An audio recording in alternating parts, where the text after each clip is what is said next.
বিহুক লৈ আমি যথেষ্ট সিৰিয়াছ কাৰণ আমাৰ জাতিৰ ই পৰিচয় আমাৰ জাতিটোৰ সাহস আমাৰ জাতিটোৰ সাংস্কৃতিক যি পৰিক্ৰমা সেই পৰিক্ৰমাই হৈছে বিহু বিহুৰ আশে-পাশে গুটেইবোৰ আপোনালোকে চাবচোন সকলোখিনি কথা গতিকে কৃষিজীৱী অসমীয়াই বিহু সময় সাপেক্ষে কিদৰে উদযাপন কৰে কাতি বিহু কেতিয়া উদযাপন কৰে ভোগালী বা মাঘ বিহু কেতিয়া উদযাপন কৰে বহাগ বিহু কিয় উদযাপন কৰে এইবোৰ আৰু এতিয়া ফহিয়াই বুজাই কোৱাৰ ধৃষ্টতা প্ৰদৰ্শন নকৰো সময়ও নাই কিন্তু কেইটামান কথা আমি বিহুৰ বতৰত অনুধাৱন কৰোঁ এই যে কলো বিহুক লৈ আমি যথেষ্ট চিন্তা কৰোঁ তাৰ প্ৰতিফলন ক'ত এতিয়া আমি ঘটা দেখোঁ সেয়া হৈছে বিহুৰ আখৰাবোৰ কৰ্মশালাবোৰ প্ৰশিক্ষণ যি বুলি আপুনি যি অভিধাৰে নামকৰণ নকৰক কিয় কণ কণ শিশুহঁতক লৈ মাক দেউতাক ব্যস্ত হয় যে নহয় বিহু নাচিব জানিব লাগিব মাজত নোহোৱা হৈ গৈছিল প্ৰায় কিন্তু এতিয়া মাক দেউতাক যথেষ্ট এই বিষয়ক লৈ তেওঁলোক সপ্ৰতিভ তেওঁলোক সক্ৰিয় হয় যে বিহুৰ বতৰ আহিছে কৰ্মশালাত ছোৱালীজনীক লৈ যাওঁ ল'ৰাটোক লৈ যাওঁ ঢোল বাদন শিকাওঁ পেঁপা বাদন শিকাওঁ বাঁহী শিকাওঁ বিহু নাচ শিকাওঁ বিহু নাম ফাঁকি কেনেকৈ জুৰিব লাগে শিকাওঁ এই কথাবোৰ হৈছে আৰু গ্ৰামাঞ্চলতকৈ চহৰাঞ্চলত এইবোৰ বেছিকৈ আমি দেখোঁ গতিকে গ্ৰামাঞ্চলত অকণমান কথাবোৰ কিয় হৈছে মই নাজানো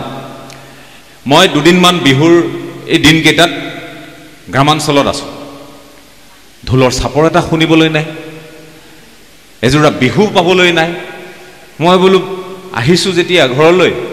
যে কেনেবাকৈ বিহু এযোৰা পাম নেকি মানে পদঢোলা যদি দিয়ে আমাৰ কাৰণে বৰ ডাঙৰ কথা বিহুৰ এযোৰাই হুঁচৰি বা যিয়ে নকওক পদঢোলা দিয়াটো বৰ ডাঙৰ কথা পদঢোলা দি সেই গাঁৱত কৈ যে গৰখীয়া ল'ৰা আহিছে বিহু মাৰিবলৈ পদঢোলা দিব আৰু আমি আশীষ গ্ৰহণ কৰিম আমি মূৰৰ চুলি ছিঙি আমাক আশীৰ্বাদ দিব গৃহস্থ কুশলে থাক বুলি ক'ব আমি গৃহস্থবোৰ এতিয়া কুশলে নথকা হৈছোঁ কুশলে থাকিও কুশলে নথকা হৈছোঁ কাৰণ গাঁৱত চোতালত বিহু পাবলৈ নাইকিয়া হৈছে আগতে আমি সৰুতে আমি নিজে বিহু কৰোঁ আমি প্ৰথম আমাৰ গৰু বিহু মানুহ বিহু বুলি ইমান ব্যাকৰণ আমি তেতিয়া মানি নচলোঁ গৰু বিহুৰ দিনা পথাৰত গৰু গা ধোৱালোঁ তাতে আমি লাও খা বেঙেনা খা দিনে দিনে বাঢ়ি যা মাৰ সৰু বাপেৰ সৰু তই হবি বৰ গৰু গৰুলৈ আমি লাও বেঙেনা কৰি ছটিয়ালোঁ দলিয়ালোঁ মাখি চাক দীঘলতি ইত্যাদি ল'লোঁ মাখিয়তী দীঘলতি ল'লোঁ তাৰ পাছতে আমি পথাৰত গৰু গা ধুৱাওঁতে ইটো সিটো গ্লাহনীৰে পানী সিঁচোঁ এইবোৰ ফূৰ্তি আৰু এই ফূৰ্তিটো এতিয়া খুব কম ঠাইত আমি তেনেধৰণে হয় গৰু গা নোৱাই ধুৱাই এইটো দেখোঁ কিন্তু তাৰ পাছত আমি কি কৰিছিলোঁ তাৰ পাছত আমি কৰিছিলোঁ কি ঘৰত আমি আহি গা পা ধুই সাজু হৈ সন্ধিয়া নামঘৰলৈ যাওঁ নামঘৰলৈ গৈ আমাৰ গাঁৱৰ যিকেইটা ল'ৰাই চ'ত মাহৰ পৰা আৰম্ভ কৰি থাকোঁ আখৰা কৰি থাকোঁ সেইকেইটাই তাতে ঘাট মাৰোঁ বুলি কয় ঘাট মাৰিলোঁ ঘাট মাৰি আমি গাঁৱৰ যিজন গাঁওবুঢ়া বা জ্যেষ্ঠজন আটাইতকৈ জ্যেষ্ঠ সন্মানিত ব্যক্তিজনৰ ঘৰত বিহু মাৰিলোঁ তামোল পাণ 5 টকা এটা দিলে ৰুমাল বা গামোচা এখন দিলে পকোৱা সূতা বা সৰু সূতাৰ কিবা দিলেই হ'ল আৰু মুঠতে দিলে আৰু সেইখিনিকে আশীৰ্বাদ দি আমি গ'লোঁ মানুহ বিহু গৰু বিহু ইমান আমি হিচাপ নিকাচ তেতিয়া আমি চলোৱা মনত নাই এতিয়া কথাবোৰ বৰ ব্যাকৰণিক হৈ পৰিলে তেতিয়া কিন্তু তেনেধৰণে আমি সৰু থকাৰ কথা কৈছোঁ আমি সেই পৰিৱেশটো পাইছোঁ মই পাই থকা পৰিৱেশখিনি কৈছোঁ মই বুৰঞ্জী অধ্যয়ন কৰি কোৱা নাই মই বিহুৰ ওপৰত সম্বলিত দীঘলীয়া ৰচনা পঢ়ি কোৱা নাই মই এইখিনি নিজস্ব অভিজ্ঞতাৰে পোৱা কথাখিনি কৈছোঁ তাৰ পাছত আমি কি কৰোঁ তাৰ পাছত আমি ঘৰে ঘৰে হুঁচৰি গাওঁ আশীষ বুটলোঁ আশীষ দিওঁ গৰখীয়া ল'ৰা হিচাপে আশীষ বোলে গৰখীয়া ল'ৰাৰ আশীষ আৰু জগৰ লগাব নাপায় দেই বুলি কয় জগৰ লগাব নাপায় বুলি গাঁৱত কয় যে এই বিহুৱা দলটো আহিছে হুঁচৰি দলটো আহিছে জগৰ নলগাবা দেই ভালকৈ আপ্যায়ন কৰিবা কিমান জা জলপান কাৰোবাৰ ঘৰত ভাত মুঠি মানে আমাক খুৱাব পাৰিলেই তেওঁলোক যেন সন্তুষ্ট এই ধৰণৰ পৰিৱেশ এতিয়াতো সেই পৰিৱেশটো নাই গোটেই পৰিৱেশটো মঞ্চকেন্দ্ৰিক হৈ পৰিল আমি নভবা নিচিন্তাকৈ তেতিয়া আমি মঞ্চক সমালোচনা কৰিছিলোঁ এতিয়া মঞ্চকো সমালোচনা আমি নকৰোঁ তেতিয়া মঞ্চক বিহুক লৈ সমস্যা হৈছিল মাজতে মঞ্চ বিহু কিমান গালি মঞ্চ বিহুক লৈ এতিয়া মঞ্চ বিহুহে আমাৰ গোটেই বিহুটো ৰাখিবগৈ নিচিনা এটা পৰিৱেশ হৈছে গছতলৰ পৰা মঞ্চ পালেগৈ কিন্তু তাৰ মাজতো আমি ক'ব লাগিব ইতিবাচক কিছুমান কথা এই ইতিবাচক কথাখিনি ক'ত দেখিব এই ইতিবাচক কথাখিনি আপোনালোকৰ মৰম চেনেহৰ মাজত আপোনালোকে যি আন্তৰিকতাৰ আয়োজন কৰিছে নিজৰ পৰম্পৰা লুকাচাৰ মই কালি ঢেকিয়াজুলিত সুধিলোঁ যে বিহু হুঁচৰি দল আহিছিল নাই বোলে আহিছিল বোলে পুৰস্কাৰ কিমান পুৰস্কাৰ বৰ বেছি নহয় ৩৫,০০০ নে ৪৫,০০০ টকা তেওঁলোকে প্ৰথম পুৰস্কাৰ দিছে কিন্তু ১৯টা দলে বিহু তাতে পৰিৱেশন কৰিছে ৰাতিপুৱাই গৈছেগৈ ৭ দিনীয়াকৈ তেওঁলোকে পাতিছে মই যি ঠাইলৈ গৈছিলোঁ মই শুনি ভাল পালোঁ তেনেকুৱা বহু ঠাইত হয় আমাৰ গাঁৱৰ ফালেও হয় এইবোৰ পৰিৱেশো তাৰ মাজত ইতিবাচক কথা কিন্তু গাঁওখনত নোহোৱা হ'ল গাঁওখনত নোহোৱা হোৱাৰ লগে লগে গাঁৱৰ মানুহবোৰে অকণমান বিহুটোত সেই যে উপভোগ যিটো কৰে সেই আনন্দ যিটো কৰে এই যিটো কিৰিলি গাঁৱত যিটো উকি সকলো ঠাইত মই শেষ হৈ গৈছে বুলি কোৱা নাই বহু ঠাইত এই পৰম্পৰা আছে এতিয়া আপোনালোকে জানে নে নাজানে মই নাজানো এতিয়া মৰাণ জনগোষ্ঠী যিসকল লোক এই মৰাণ জনগোষ্ঠীৰ লোকসকলে বিহুটোক বৰ আতুম টুকাৰি কৰি ৰাখিছে ধৰ্ম হুঁচৰিৰ পৰা আৰম্ভ কৰি তেওঁলোকে ইমান সুন্দৰকৈ বিহুটোক ৰাখিছে তেওঁলোকে গছতলৰ বিহু ৰাখিছে ৰাতি বিহু কেতিয়াবা চাবলৈ যাব বৰ ভাল পাব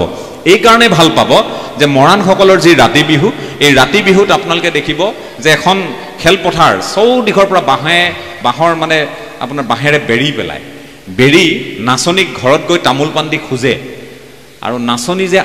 আহিব এই নাচনীক কিন্তু সুৰক্ষিতভাৱে তেওঁলোকক আকৌ ঘৰত দি আহিব লাগিব পিছদিনা গতিকে এই দায়বদ্ধতাটো তাত প্ৰতিফলিত হয় কেনেবাকৈ যদি নাচনী কোনোবা ঢুলীয়া কোনোবা বিহুৱাৰ প্ৰেমত পৰি তেওঁ যদি পলাই যায় যিটো গাঁৱত হয় বিবাহ পাশত আবদ্ধ হ'বলৈ তেতিয়া তেওঁলোকে সেই নাচনীৰ এটা প্ৰতিমূৰ্তি সাজি তাত গৈ ক্ষমা ভিক্ষা মাগিব লাগিব সেৱা ধৰিব লাগিব প্ৰায়চিত্ত কৰিব লাগিব এই ধৰণৰ কিছুমান নীতি নিয়ম আছে এইবোৰ বৰ চাবলৈ ভাল লগা আটাইতকৈ ভাল লগা দিশটো তাত কি জানেনে তাত তেওঁলোকে যেতিয়া বিহু মাৰি থাকে নাচনীৰ কেইবাটাও দল থাকে এই নাচনীসকলে গোটেই খেলপথাৰখন ঘূৰি ঘূৰি ঘূৰি ঘূৰি ঘূৰি নাচে তেওঁলোকে নাচি থাকিব নাম জুৰিব নাচিব আৰু ইপাৰৰ পৰা ডেকা ল'ৰাহঁতে বিহুৱাসকলে তেওঁলোকে এই ঢোল নলয় এই যে বাঁহবোৰ বান্ধি থোৱা থাকে তাতে কামি দুডাল লৈ আপোনাৰ বিহু নাম জুৰিব কোনজনী নাচনীয়ে কি সাজ পিন্ধিছে কি পোছাক পিন্ধিছে যদি পাৰ্টিকুলাৰ বিশেষভাৱে সেই নাচনীজনীক জোকাব লাগে কিবা এষাৰ গাব লাগে বা বৰ্ণনা কৰিব লাগে বা প্ৰশংসা কৰিব লাগে সেই তাত বজাই বজাই তেওঁ খুব ধুনীয়াকৈ কৰে মৰাণ মটকসকল সোণোৱাল কছাৰীসকলৰ পৰা আৰম্ভ কৰি দেউৰীসকলৰ বিহু বৰ তেওঁলোকে কিন্তু সযতনে ৰাখি থৈছে মই জনগোষ্ঠীয় বিহুৰ কথা কৈছোঁ মিচিংসকলৰ কথা বাৰু আপোনালোকে জানে আলিয়াল ৰিগাং বা আমি গুমৰাগৰ মাজত সেইখিনি প্ৰতিফলিত হয় ঠিক তেনেধৰণে আমাৰ গাঁওবোৰতো আছিল এতিয়া লাহে লাহে কমিছে এতিয়া গাঁৱত বিহুৱা দল বাঢ়িছে বিহু কমিছে বিহুৱা দল বাঢ়িছে এই বিহুৱাসকল লগ হয় আজিকালিতো এছেম্বল যিটো আমি এছেম্বল হোৱা বুলি কওঁ ভিন্ন ঠাইৰ পৰা দুলীয়াজানৰ এজন শিৱসাগৰৰ এজন ধেমাজিৰ এজন লখিমপুৰৰ এজন এনেধৰণে এছেম্বল হৈ বিহু কৰে তাৰমানে তেওঁলোকে এটা টিম প্ৰস্তুত কৰে দল প্ৰস্তুত কৰে আৰু তেওঁলোকে প্ৰফেচনেলি পেছাগতভাৱে এতিয়া কিছুমান বিহু পৰিৱেশন কৰে যি কি নহওক বিহুটো জীয়াই থাকিলেই হ'ল